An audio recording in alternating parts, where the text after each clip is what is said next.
है। बिहार इंटरमीडिएट का रिजल्ट आज आउट हुआ है और कई सारे विद्यार्थियों ने इसमें टॉप किया है और आपको जानकर गर्व महसूस होगा कि जो बिहार के साइंस टॉपर हैं वो अपने सीवान जिला के बड़हरिया के रहने वाले हैं। नाम है उनका मृत्युंजय कुमार। उन्होंने साइंस से पूरे बिहार में टॉप किया है।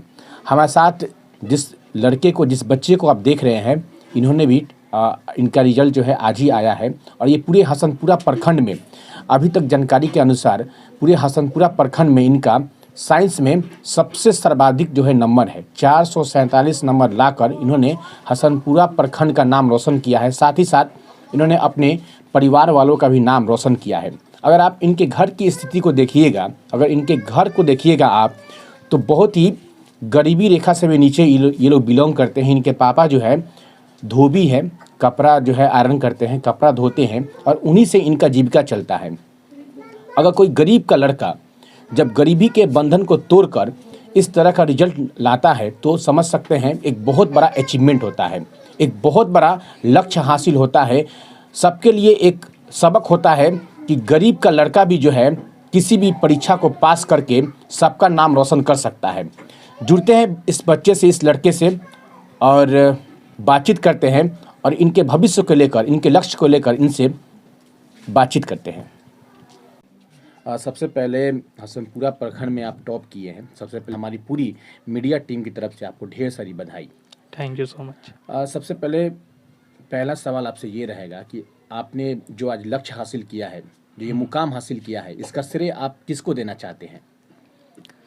मैं इसका श्रेय अपने माँ बाप और अपने सभी टीचर्स को देना चाहता हूँ जो मुझे इस मुकाम तक पहुँचाया। मेरी पढ़ाई में जैसे मनी के हिसाब से एडमिशन हुआ गोल्डन में, तो मेरे माँ बाप का हाथ है।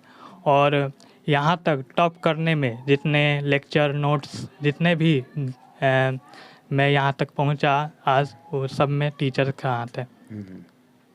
अच्छा, किस सब्जेक्ट में आपने इतना नंबर लाया है? पहले ये बता दीजिए किस सब्जेक्ट से आप टॉप किए हैं? मेरा फिजिक्स में आया है। सब्जेक्ट स्ट्रीम कौन सा है आपका? साइंस। अच्छा, साइंस में आपने टॉप किया है।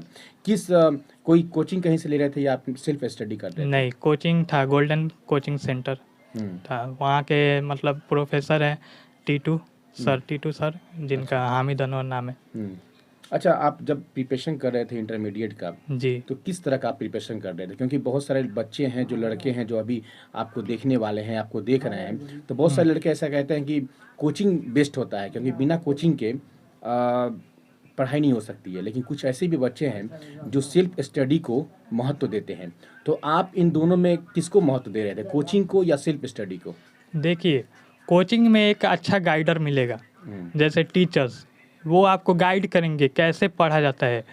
नहीं तो आप सेल्फ स्टडी भी कर सकते हैं। सेल्फ स्टडी जो है वो आराम से करके आप भी इस मुकाम को पा सकते हैं, इससे भी आगे जा सकते हैं। लेकिन कोचिंग का मतलब ये है कि एक कोच मिलेगा, बढ़िया कोच, जो आपको गाइड करेगा कि ये नहीं करना है। जैसे कितने बच्चे उनके होते हैं कि सेल्फ स्टडी में भी गलतियाँ करते हैं। अच्छा। जैसे कई प्रकाशन का किताब भी पढ़ने लगते हैं एनसीईआरटी को छोड़कर। तो एक टीचर का अच्छा काम होता है कि वो अपना वो गाइड करे बच्चों को कि नहीं, एनसीईआरटी दो, पहले एनसीईआरटी को देखो, फिर उसके बाद जो देखना होगा किताब, जैसे एसएफ का, स्टूडेंट फ्रेंड का हुआ, ये सब आप फिर देखो इसको बाद में। तो मेरे हिसाब से कोचिंग भी बेहतर है, लेकिन सेल्फ स्टडी ज़्यादा मायने रखता है उसके लिए, क्योंकि जो डिपेंड करता है बच्चों पर न करता है कि वो कितना पढ़ाई कर रहे हैं, कितना मेहनत कर रहे हैं, कितना रात भर जाग रहे हैं या सुबह उठ कर पढ़ रहे हैं, ये उन पर डिपेंड करता है। तो आपने कितने घंटे पढ़ाई की है इस लक्ष्य को प्राप्त करने के लिए? जी, मैं पढ़ रहा था, सुबह उठता था मैं 8 से 9 बजे के करीब में। टोटल कितने घंटे आप पढ़ते थे? लगभग 8 से 9 घंटे। 8 से 9 घंटे आपने पढ़ाई की। घर में आपको सबसे ज़्यादा कौन सपोर्ट करता है पढ़ाई को लेकर? घर में सभी सपोर्ट करते हैं, सब। आपके पापा क्या करते हैं? मेरे पापा आयरन करते हैं, एसबीआई जो सेंट्रल बैंक है ना, एसबीआई बैंक, उसके नीचे हम लोग का दुकान है, वहाँ पे जेरॉक्स का भी काम होता है और वही कपड़ा प्रेस करते हैं।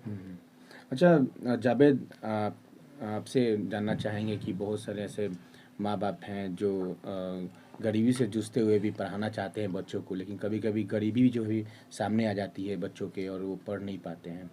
वैसे बच्चों के लिए, वैसे पेरेंट्स के लिए आप क्या कहिएगा? देखिए, वैसे बच्चों को अगर जो बच्चा अगर पढ़ना चाहता है हम्म, तो वो अब पढ़ सकता है, लेकिन अगर जैसे उसको कोई काम से उसको मनी मिल जाए, पैसा मिल जाए, तो वो काम भी करे और काम करके अपना इनकम निकाल कर उस हिसाब से अपना पढ़ाई कर ले। जैसे कितने बच्चों को देखा जाएगा कि वो दिन भर मेहनत करते हैं और रात में अपना सेल्फ स्टडी करते हैं, या कहीं ऑनलाइन भी आजकल हो गया है तो मोबाइल से अपना पढ़ाई कर रहे हैं। तो मैं माँ बाप से इतना भी मतलब रिक्वेस्ट करूँगा सभी बच्चों के लिए जो पढ़ना चाहते हैं कि अपने बच्चों को पढ़ाइए, उस लायक समझिए और उनको आगे जाने का मौका दीजिए। मोबाइल से आपको कितना मदद मिला? आज तो इंटरनेट का ज़माना है, बहुत सारे मटेरियल जो है मोबाइल पर भी अवेलेबल हो जा रहे हैं, तो मोबाइल आपके लिए कितना सहायक रहा है? मोबाइल भी मेरे लिए बहुत सहायक हुआ। जैसे कोई अ, अलग से मैं जैसे एनसीईआरटी बुक रीडिंग में करता था तो कोई डाउट आ जाता था, ठीक है, तो वहाँ पे मैं एनसीईआरटी का जो प्रॉब्लम था ना वो मोबाइल से ही कुछ का सॉल्व करता था।